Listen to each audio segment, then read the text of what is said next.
The Adventures of Sherlock Holmes by Sir Arthur Conan Doyle. Adventure 10. The Adventure of the Noble Bachelor.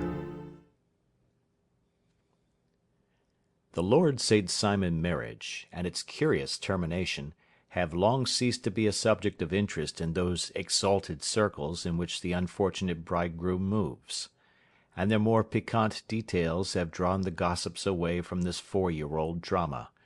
As I have reason to believe, however, that the full facts have never been revealed to the general public, and as my friend Sherlock Holmes had a considerable share in clearing the matter up, I feel that no memoir of him would be complete without some little sketch of this remarkable episode. It was a few weeks before my own marriage, during the days when I was still sharing rooms with Holmes in Baker Street, that he came home from an afternoon stroll to find a letter on the table waiting for him. I had remained indoors all day, for the weather had taken a sudden turn to rain, with high autumnal winds, and the Jezeel bullet which I had brought back in one of my limbs as a relic of my Afghan campaign throbbed with dull persistence. With my body in one easy chair and my legs upon another, I had surrounded myself with a cloud of newspapers, until at last, saturated with the news of the day, I tossed them all aside and lay listless, watching the huge crest and monogram upon the envelope upon the table, and wondering lazily who my friend's noble correspondent could be. "Here is a very fashionable epistle," I remarked as he entered. "Your morning letters, if I remember right, were from a fishmonger and a tide-waiter." "Yes, my correspondence has certainly the charm of variety," he answered, smiling, "and the humbler are usually the more interesting. This looks like one of those unwelcome social summonses which call upon a man either to be bored or to lie." He broke the seal and glanced over the contents. "Oh, come, it may prove to be something of interest after all." "Not social, then?" "No, distinctly professional." "And from a noble client?" "One of the highest in England." "My dear fellow, I congratulate you." "I assure you, Watson, without affectation, that the status of my client is a matter of less moment to me than the interest of his case. It is just possible, however, that also may not be wanting in this new investigation. You have been reading the papers diligently of late, have you not?" "It looks like it," said I, ruefully, pointing to a huge bundle in the corner. "I have had nothing else to do." "It is fortunate, for you will perhaps be able to post me up. I read nothing except the criminal news and the agony column. The latter is always instructive. But if you have followed recent events so closely, you must have read about Lord St. Simon and his wedding?" "Oh, yes, with the deepest interest." "That is well. The letter which I hold in my hand is from Lord St. Simon. I will read it to you, and in return you must turn over these papers and let me have whatever bears upon the matter. This is what he says: "My dear Mr. Sherlock Holmes, Lord Backwater tells me that I may place implicit reliance upon your judgment and discretion. I have determined, therefore, to call upon you and to consult you in reference to the very painful event which has occurred in connection with my wedding. Mr. Lestrade, of Scotland Yard, is acting already in the matter, but he assures me that he sees no objection to your cooperation, and that he even thinks that it might be of some assistance. I will call at 4 o'clock in the afternoon, and should you have any other engagement at that time, I hope that you will postpone it, as this matter is of paramount importance. Yours faithfully, St. Simon." It is dated from Grosvenor Mansions, written with a quill pen, and the noble lord has had the misfortune to get a smear of ink upon the outer side of his right little finger," remarked Holmes as he folded up the epistle. "He says 4 o'clock. It is 3 now. He will be here in an hour." "Then I have just time, with your assistance, to get clear upon the subject. Turn over those papers and arrange the extracts in their order of time, while I take a glance as to who our client is." He picked a red-covered volume from a line of books of reference beside the mantelpiece. "Here he is," said he, sitting down and flattening out upon his knee. "Lord Robert Walsingham de Vere St. Simon, second son of the Duke of Balmoral. Arms, azure, 3 caltrops in chief over a fess sable. Born in 1846. He's 41 years of age, which is mature for marriage. Was Under Secretary for the Colonies in a late administration. The Duke, his father, was at one time Secretary for Foreign Affairs. They inherit Plantagenet blood by direct descent, and Tudor on the distaff side. Ha! Well, there is nothing very instructive in all this. I think that I must turn to you, Watson, for something more solid." "I have very little difficulty in finding what I want," said I, "for the facts are quite recent, and the matter struck me as remarkable. I feared to refer them to you, however, as I knew that you had an inquiry on hand, and that you disliked the intrusion of other matters." "Oh, you mean the little problem of the Grosvenor Square furniture van. That is quite cleared up now, though indeed it was obvious from the first. Pray give me the results of your newspaper selections." "Here is the first notice which I can find. It is in the personal column of the Morning Post, and dates, as you see, some weeks back. A marriage has been arranged, it says, and will, if rumour is correct, very shortly take place, between Lord Robert St. Simon, second son of the Duke of Balmoral, and Miss Hattie Doran, the only daughter of Aloysius Doran, Esquire, of San Francisco, California, USA. That is all." "Terse and to the point," remarked Holmes, stretching his long thin legs towards the fire. "There was a paragraph amplifying this in one of the society papers of the same week. Ah, here it is. There will soon be a call for protection in the marriage market, for the present free trade principle appears to tell heavily against our home product. One by one the management of the noble houses of Great Britain is passing into the hands of our fair cousins from across the Atlantic. An important addition has been made during the last week to the list of the prizes which have been borne away by these charming invaders. Lord St. Simon, who has shown himself for over 20 years proof against the little god's arrows, has now definitely announced his approaching marriage with Miss Hattie Doran, the fascinating daughter of a California millionaire. Miss Doran, whose graceful figure and striking face attracted much attention at the Westbury House festivities, is an only child, and is currently reported that her dowry will run to considerably over the 6 figures, with expectancies for the future. As it is an open secret that the Duke of Balmoral has been compelled to sell his pictures within the last few years, and as Lord St. Simon has no property of his own save the small estate of Birchmoor, it is obvious that the Californian heiress is not the only gainer by an alliance which will enable her to make the easy and common transition from a Republican lady to a British peeress. "Anything else?" asked Holmes, yawning. "Oh, yes, plenty. Then there is another note in the Morning Post to say that the marriage would be an absolutely quiet one, that it would be at St. George's, Hanover Square, that only half a dozen intimate friends would be invited, and that the party would return to the furnished house at Lancaster Gate which has been taken by Mr. Aloysius Doran. 2 days later, that is, on Wednesday last, there is a curt announcement that the wedding had taken place, and that the honeymoon would be passed at Lord Backwater's place, near Petersfield. Those are all the notices which appeared before the disappearance of the bride." "Before the what?" asked Holmes with a start. "The vanishing of the lady." "When did she vanish, then?" "At the wedding breakfast." "Indeed! This is more interesting than it promised to be. Quite dramatic, in fact." "Yes, it struck me as being a little out of the common." "They often vanish before the ceremony, and occasionally during the honeymoon, but I cannot call to mind anything quite so prompt as this. Pray let me have the details." "I warn you that they are very incomplete." "Perhaps we might make them less so." Such as they are set forth in a single article of a morning paper of yesterday, which I will read to you. It is headed, "Singular Occurrence at a Fashionable Wedding."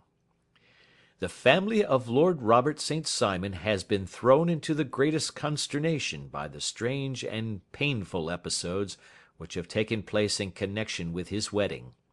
The ceremony, as shortly announced in the papers of yesterday, occurred on the previous morning, but it is only now that it has been possible to confirm the strange rumours which have been so persistently floating about. In spite of the attempts of the friends to hush the matter up, so much public attention has now been drawn to it that no good purpose can be served by affecting to disregard what is a common subject for conversation. The ceremony, which was performed at St. George's, Hanover Square, was a very quiet one, no one being present save the father of the bride, Mr. Aloysius Doran, the Duchess of Balmoral, Lord Backwater, Lord Eustace and Lady Clara St. Simon, the younger brother and sister of the bridegroom, and Lady Alicia Whittington. The whole party proceeded afterwards to the house of Mr. Aloysius Doran, at Lancaster Gate, where breakfast had been prepared. It appears that some little trouble was caused by a woman, whose name has not been ascertained, who endeavoured to force her way into the house after the bridal party, alleging that she had some claim upon Lord St. Simon. It was only after a painful and prolonged scene that she was ejected by the butler and the footman. The bride, who had fortunately entered the house before this unpleasant interruption, had sat down to breakfast with the rest, when she complained of a sudden indisposition and retired to her room. Her prolonged absence having caused some comment, her father followed her, but learned from her maid that she had only come up to her chamber for an instant, caught up an ulster and bonnet, and hurried down to the passage. One of the footmen declared that he had seen a lady leave the house thus apparelled, but had refused to credit that it was his mistress, believing her to be with the company. On ascertaining that his daughter had disappeared, Mr. Aloysius Doran, in conjunction with the bridegroom, instantly put themselves in communication with the police, and very energetic inquiries are being made, which will probably result in a speedy clearing up of this very singular business. Up to a late hour last night, however, nothing had transpired as to the whereabouts of the missing lady. There are rumours of foul play in the matter, and it is said that the police have caused the arrest of the woman who had caused the original disturbance, in the belief that, from jealousy or some other motive, she may have been concerned in the strange disappearance of the bride. And is that all? Only one little item in another of the morning papers, but it is a suggestive one. And it is? That Miss Flora Millar, the lady who had caused the disturbance, has actually been arrested. It appears that she was formerly a danseuse at the Allegro, and that she has known the bridegroom for some years. There are no further particulars, and the whole case is in your hands now, so far as it has been set forth in the public press. And an exceedingly interesting case it appears to be. I would not have missed it for worlds. But there is the ring at the bell, Watson, and as the clock makes it a few minutes after 4, I have no doubt that this will prove to be our noble client. Do not dream of going, Watson, for I very much prefer having a witness, if only as a check to my own memory. Lord Robert St. Simon, announced our page boy, throwing open the door. A gentleman entered, with a pleasant, cultured face, high-nosed and pale, with something perhaps of petulance about the mouth, and with the steady, well-opened eye of a man whose pleasant lot it had ever been to command and to be obeyed.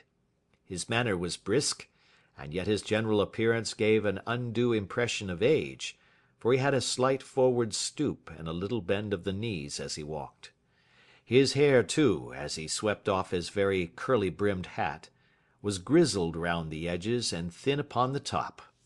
As to his dress, it was careful to the verge of foppishness, with high collar, black frock-coat, white waistcoat, yellow gloves, patent leather shoes, and light-coloured gaiters.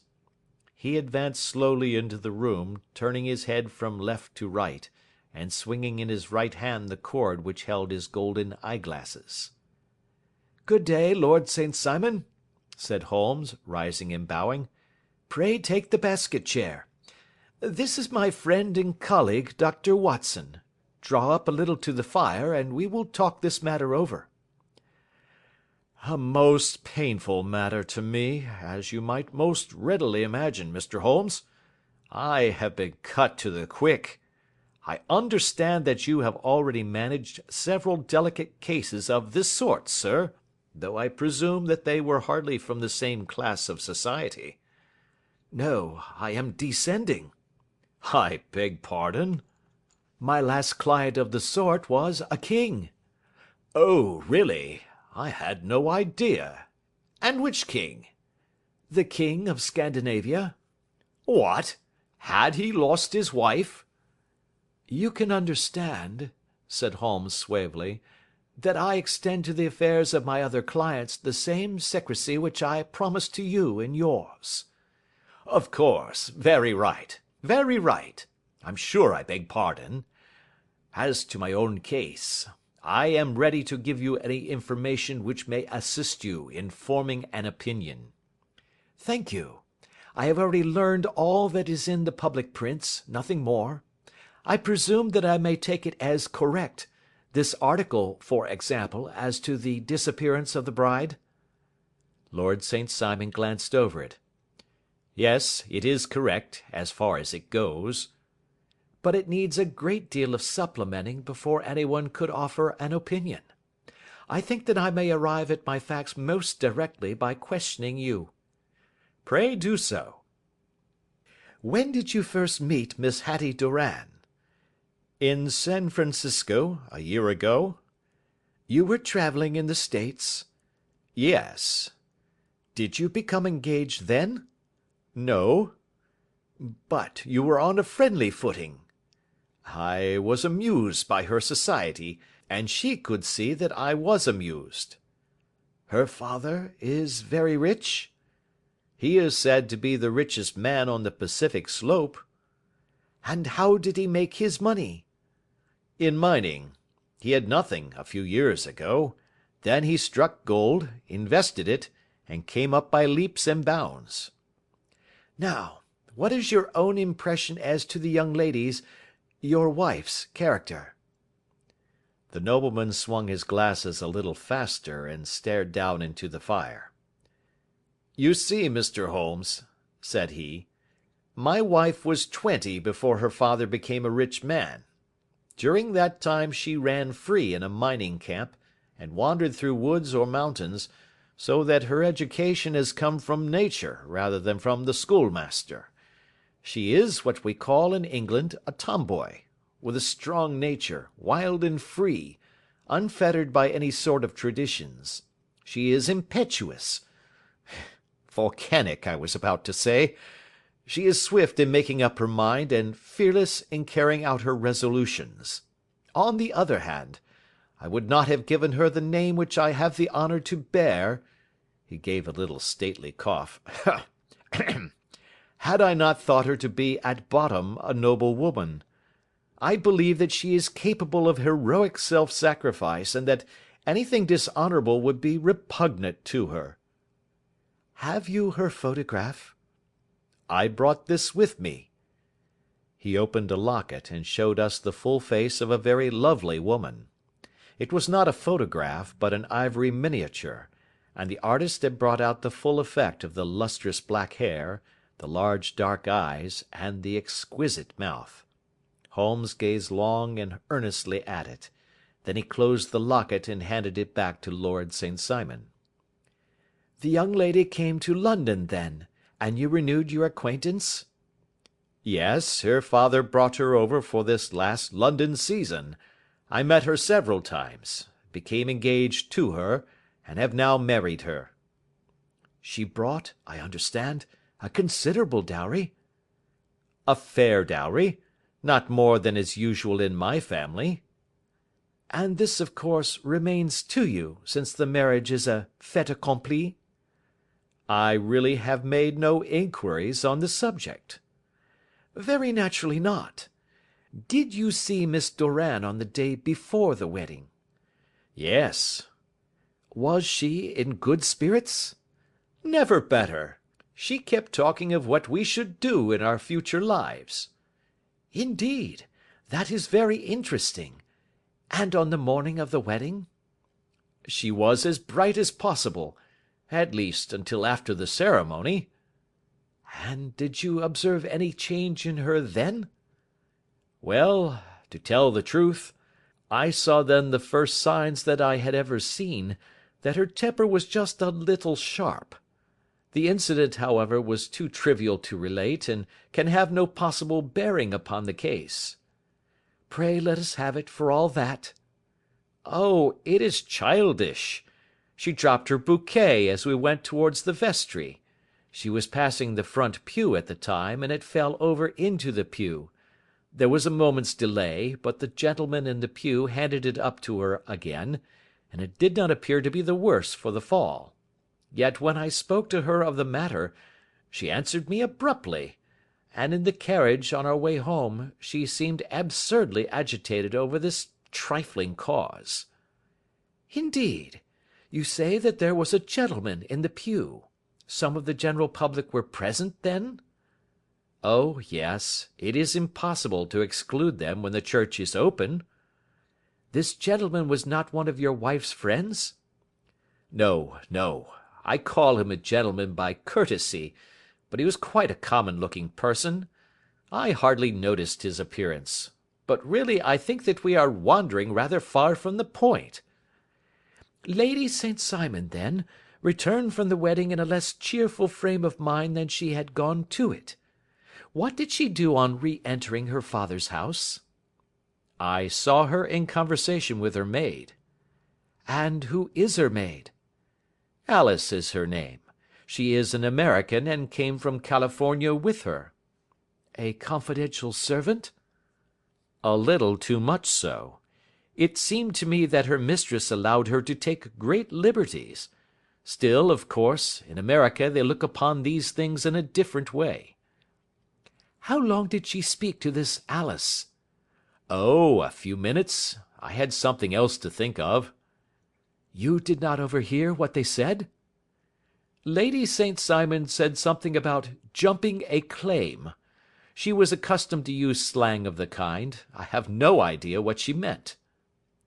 "American slang is very expressive sometimes.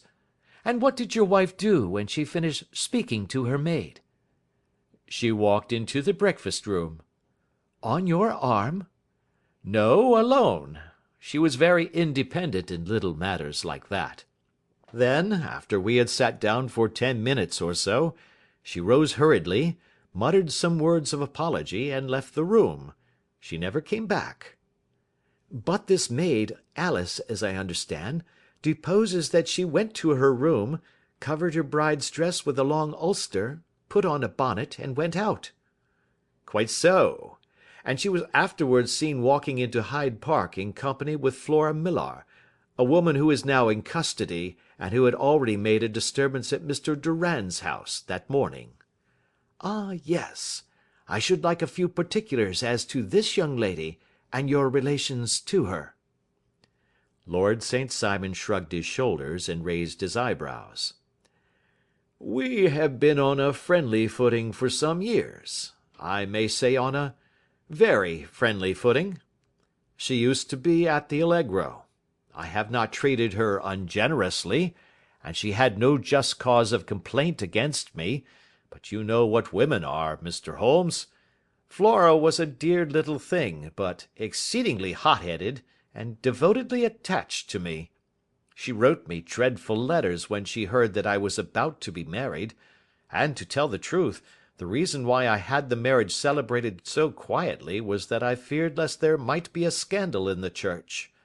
She came to Mr. Durand's door just after we returned, and she endeavoured to push her way in, uttering very abusive expressions towards my wife, and even threatening her, but I had foreseen the possibility of something of the sort, and I had 2 police fellows there in private clothes who soon pushed her out again.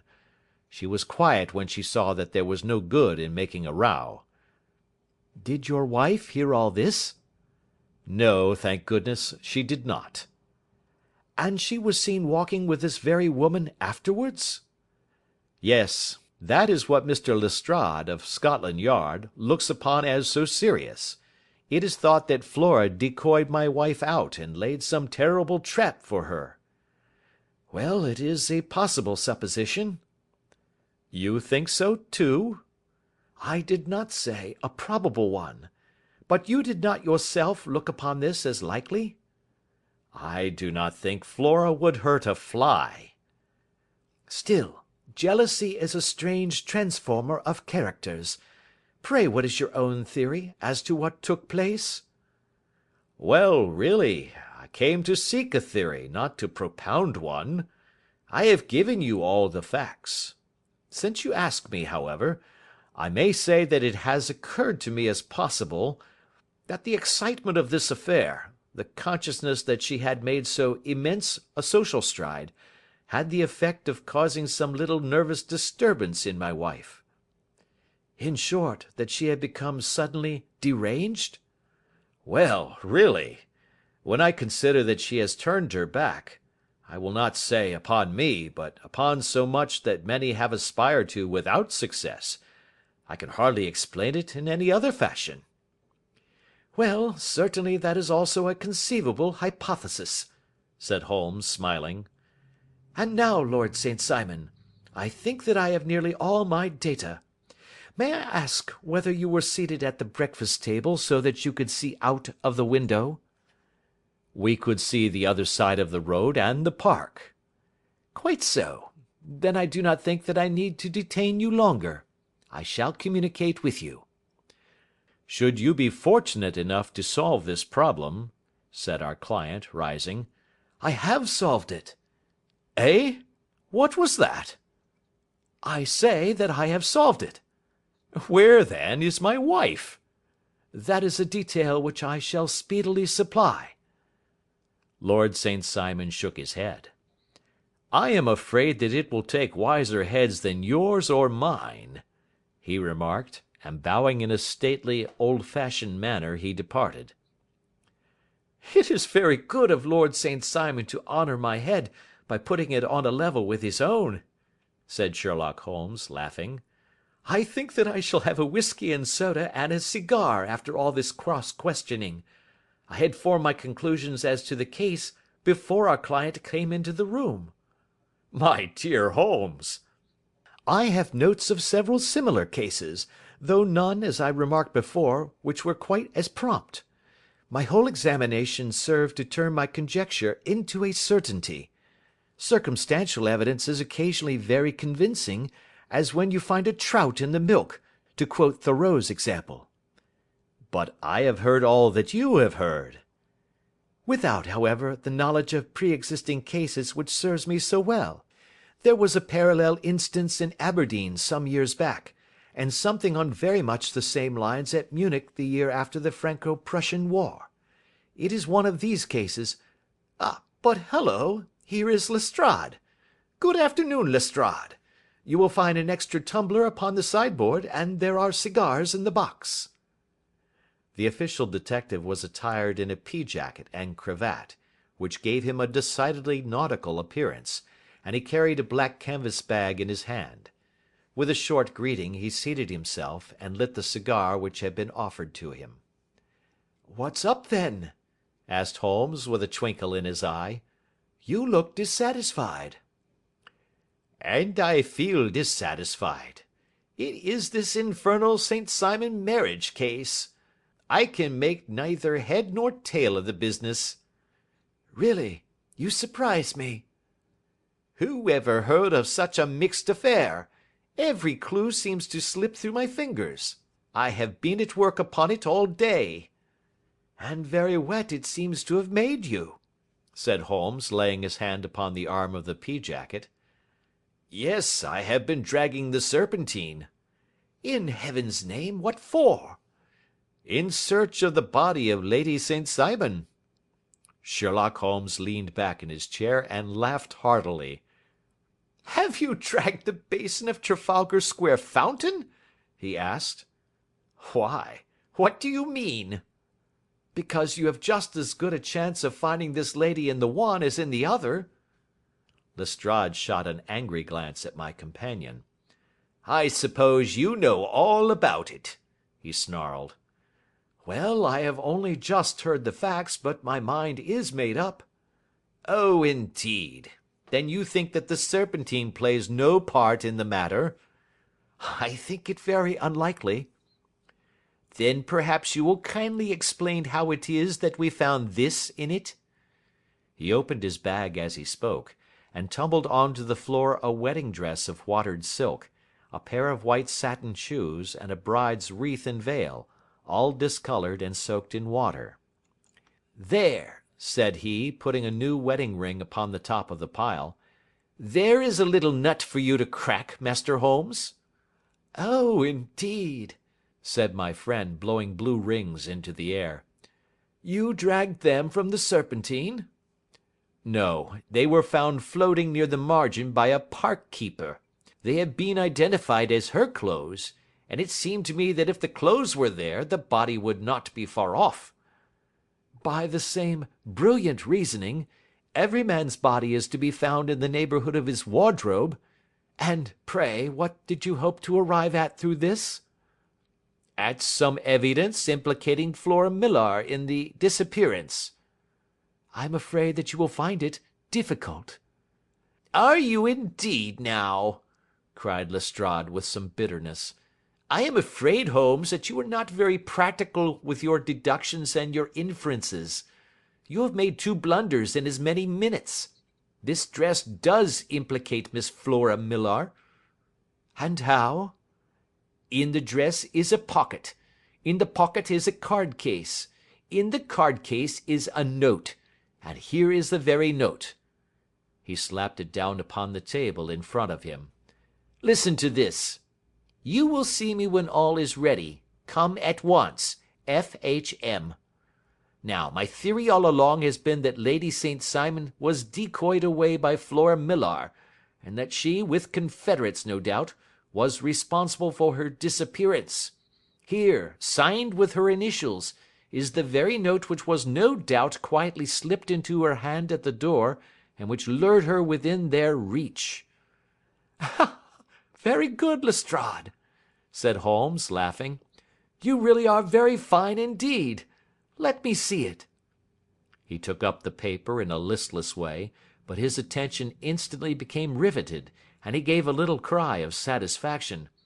"This is indeed important," said he. "Ha! You find it so?" "Extremely so. I congratulate you warmly."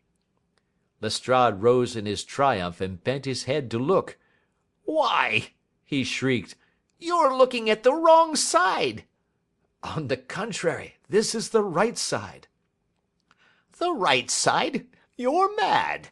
Here is the note written in pencil over here."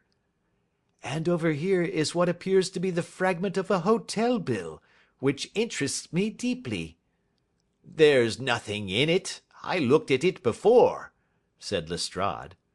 "October 4th, rooms 8 shillings, breakfast 2 shillings 6 pence, cocktail 1 shilling, lunch 2 shillings 6 pence, glass sherry 8 pence. I see nothing in that." "Very likely not. It is most important all the same. As to the note, it is important also, or at least the initials are, so I congratulate you again."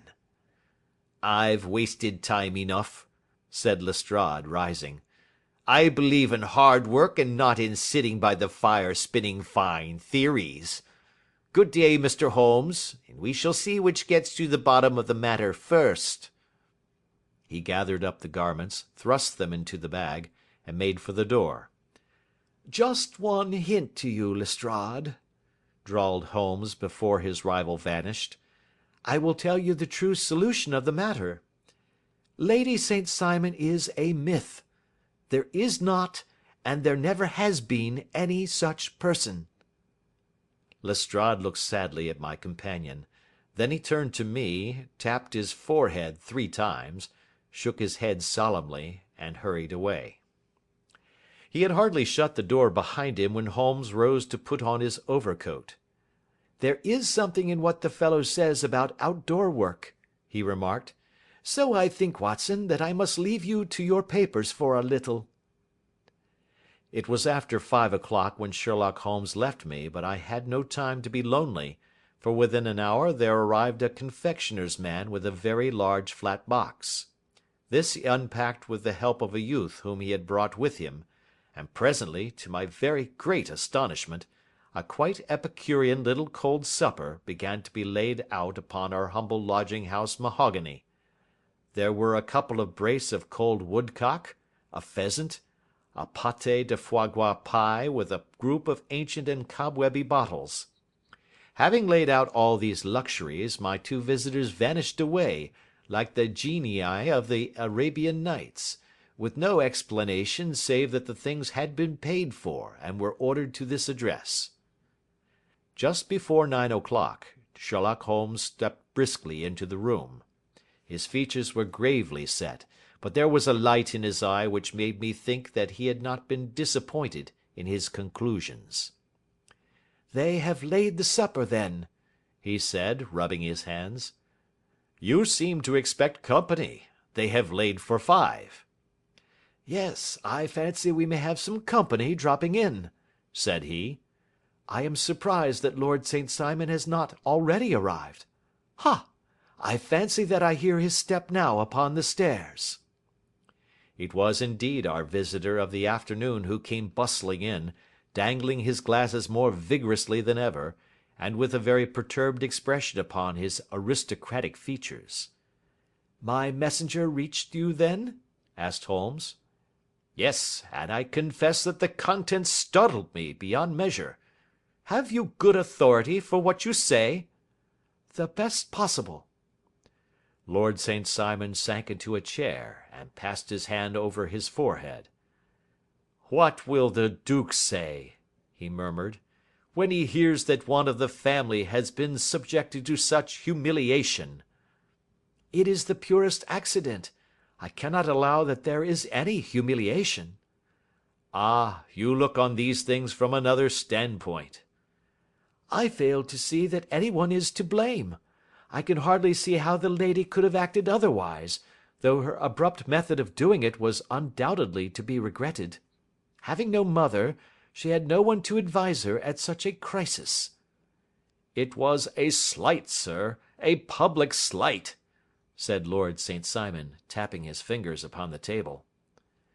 "You must make allowance for this poor girl, placed in so unprecedented a position." "I will make no allowance. I am very angry indeed, and I have been shamefully used." "I think that I heard a ring," said Holmes. "Yes, there are steps on the landing. If I cannot persuade you to take a lenient view of the matter, Lord St. Simon, I have brought an advocate here who may be more successful." He opened the door and ushered in a lady and gentleman. "Lord St. Simon," said he, "allow me to introduce you to Mr. and Mrs. Francis Hay Moulton. The lady, I think, you have already met." At the sight of these newcomers, our client had sprung from his seat and stood very erect, with his eyes cast down and his hand thrust into the breast of his frock coat, a picture of offended dignity. The lady had taken a quick step forward and had held out her hand to him, but he still refused to raise his eyes. It was as well for his resolution, perhaps, for her pleading face was one which it was hard to resist. "You're angry, Robert," said she. "Well, I guess you have every cause to be." "Pray make no apology to me," said Lord St. Simon, bitterly. "Oh, yes, I know that I have treated you real bad and that I should have spoken to you before I went, but I was kind of rattled, and from the time when I saw Frank here again, I just didn't know what I was doing or saying. I only wonder I didn't fall down and do a faint right there before the altar. Perhaps, Mrs. Moulton, you would like my friend and me to leave the room while you explain this matter?" "If I may give an opinion," remarked the strange gentleman, We've just had a little too much secrecy over this business already. For my part, I should like all Europe and America to hear the rights of it."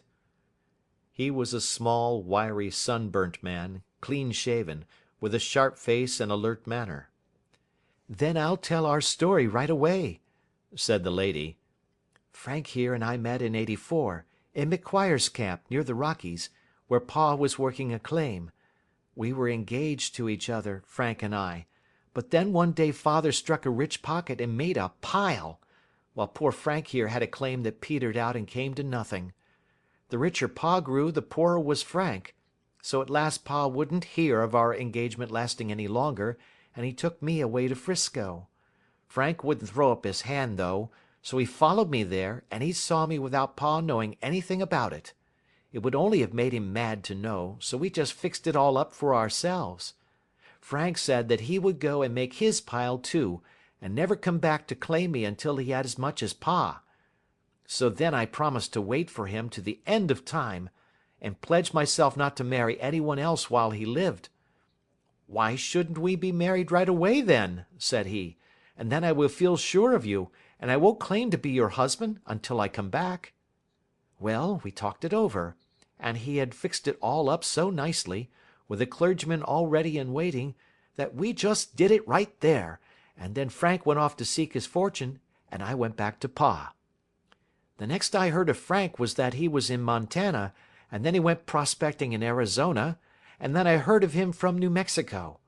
After that came a long newspaper story about how a miners' camp had been attacked by Apache Indians, and there was my Frank's name among the killed.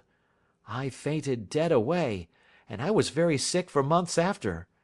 Pa thought I had a decline and took me to half the doctors in 'Frisco. Not a word of news came for a year and more, so that I never doubted that Frank was really dead. Then Lord St. Simon came to 'Frisco, and we came to London, and a marriage was arranged, and Pa was very pleased, but I felt all the time that no man on this earth would ever take the place in my heart that had been given to my poor Frank. Still, if I had married Lord St. Simon, of course I'd have done my duty by him. We can't command our love, but we can our actions. I went to the altar with him with the intention to make him just as good a wife as it was in me to be. But you may imagine what I felt when, just as I came to the altar rails, I glanced back and saw Frank standing and looking at me out of the first pew. I thought it was his ghost at first, but when I looked again, there he was still, with a kind of question in his eyes, as if to ask me whether I was glad or sorry to see him. I wonder I didn't drop. I know that everything was turning round, and the words of the clergyman were just like the buzz of a bee in my ear. I didn't know what to do. Should I stop the service and make a scene in the church? I glanced at him again, and he seemed to know what I was thinking, for he raised his finger to his lips to tell me to be still. Then I saw him scribble on a piece of paper, and I knew that he was writing me a note. As I passed his pew on the way out, I dropped my bouquet over to him, and he slipped the note into my hand when he returned me the flowers. It was only a line asking me to join him when he made the sign to me to do so. Of course I never doubted for a moment that my first duty was now to him, and I determined to do just whatever he might direct. When I got back I told my maid, who had known him in California, and had always been his friend. I ordered her to say nothing but to get a few things packed and my ulster ready. I know I ought to have spoken to Lord St. Simon, but it was dreadful hard before his mother and all those great people. I just made up my mind to run away and explain afterwards. I hadn't been at the table 10 minutes before I saw Frank out of the window at the other side of the road. He beckoned to me and then began walking into the park. I slipped out, put on my things, and followed him. Some woman came talking something or other about Lord St. Simon to me. Seemed to me from the little I heard as if he had a little secret of his own before marriage also. But I managed to get away from her, and soon overtook Frank. We got into a cab together, and away we drove to some lodgings he had taken in Gordon Square, and that was my true wedding after all those years of waiting. Frank had been a prisoner among the Apaches, had escaped, come on to 'Frisco, found that I had given him up for dead and had gone to England, followed me there, and had come upon me at last on the very morning of my second wedding." "I saw it in a paper," explained the American. "It gave the name in the church, but not where the lady lived." Then we had a talk as to what we should do, and Frank was all for openness. But I was so ashamed of it all that I felt as if I should like to vanish away and never see any of them again. Just sending a line to Pa, perhaps, to show him that I was alive. It was awful to me to think of all those lords and ladies sitting round that breakfast table and waiting for me to come back. So Frank took my wedding clothes and things and made a bundle of them, so that I should not be traced, and dropped them away somewhere where no one could find them. It is likely that we should have gone on to Paris tomorrow, only that this good gentleman, Mr. Holmes, came round to us this evening, though how he found us is more than I can think, and he showed us very clearly and kindly that I was wrong and that Frank was right, and that we should be putting ourselves in the wrong if we were so secret.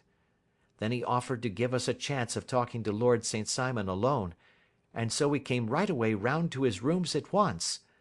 Now, Robert, you have heard it all, and I am very sorry if I have given you pain, and I hope that you do not think very meanly of me." Lord St. Simon had by no means relaxed his rigid attitude, but had listened with a frowning brow and a compressed lip to this long narrative. "Excuse me," he said, "but it is not my custom to discuss my most intimate personal affairs in this public manner." "Then you won't forgive me? You won't shake hands before I go?" "Oh, certainly, if it would give you any pleasure." He put out his hand and coldly grasped that which she extended to him. "I had hoped," suggested Holmes, "that you would have joined us in a friendly supper." "I think that there you ask a little too much," responded his lordship.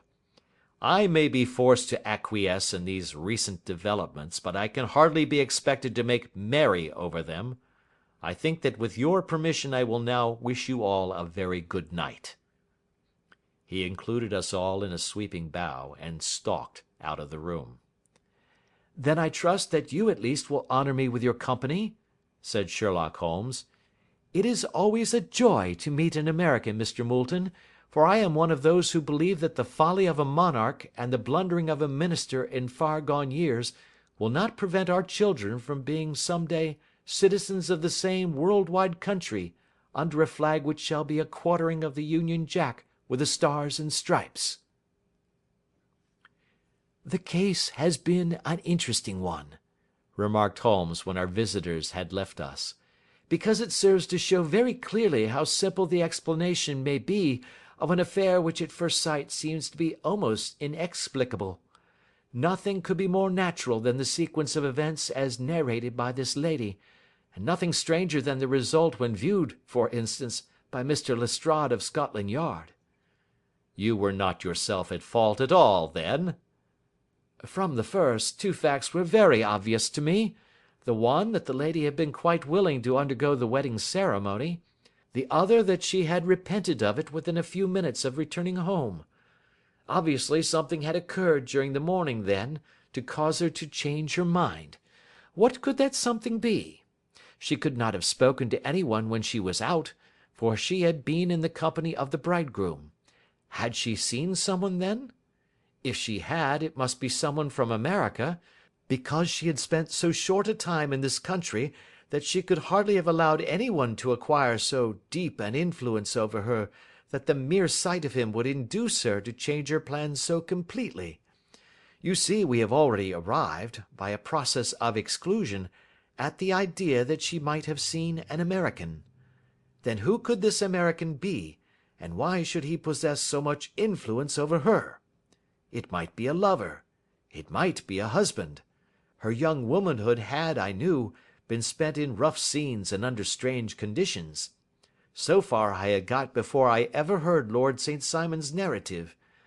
When he told us of a man in a pew, of the change in the bride's manner, of so transparent a device for obtaining a note as the dropping of a bouquet, of her resort to her confidential maid, and of her very significant allusion to claim jumping, which in miners' parlance means taking possession of that which another person has a prior claim to. The whole situation became absolutely clear.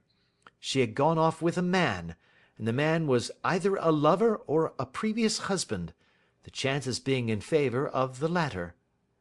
And how in the world did you find them? It might have been difficult, but friend Lestrade held information in his hands the value of which he did not himself know. The initials were, of course, of the highest importance, but more valuable still was it to know that within a week he had settled his bill at one of the most select London hotels. How did you deduce the select? By the select prices. 8 shillings for a bed and 8 pence for a glass of sherry pointed to one of the most expensive hotels. There are not many in London which charge at that rate. In the second one which I visited in Northumberland Avenue, I learned by an inspection of the book that Francis H. Moulton, an American gentleman, had left only the day before, and on looking over the entries against him, I came upon the very items which I had seen in the duplicate bill. His letters were to be forwarded to 226 Gordon Square, so thither I travelled, and being fortunate enough to find the loving couple at home, I ventured to give them some paternal advice, and to point out to them that it would be better in every way that they should make their position a little clearer both to the general public and to Lord St. Simon in particular. I invited them to meet him here, and, as you see, I made him keep the appointment." "But with no very good result," I remarked. "His conduct was certainly not very gracious." "Ah, Watson," said Holmes, smiling, "perhaps you would not be very gracious either, if, after all the trouble of wooing and wedding, you found yourself deprived in an instant of wife and of fortune. I think that we may judge Lord St. Simon very mercifully, and thank our stars that we are never likely to find ourselves in the same position. Draw your chair up, and hand me my violin, for the only problem we have still to solve is how to while away these bleak autumnal evenings." End of Adventure 10.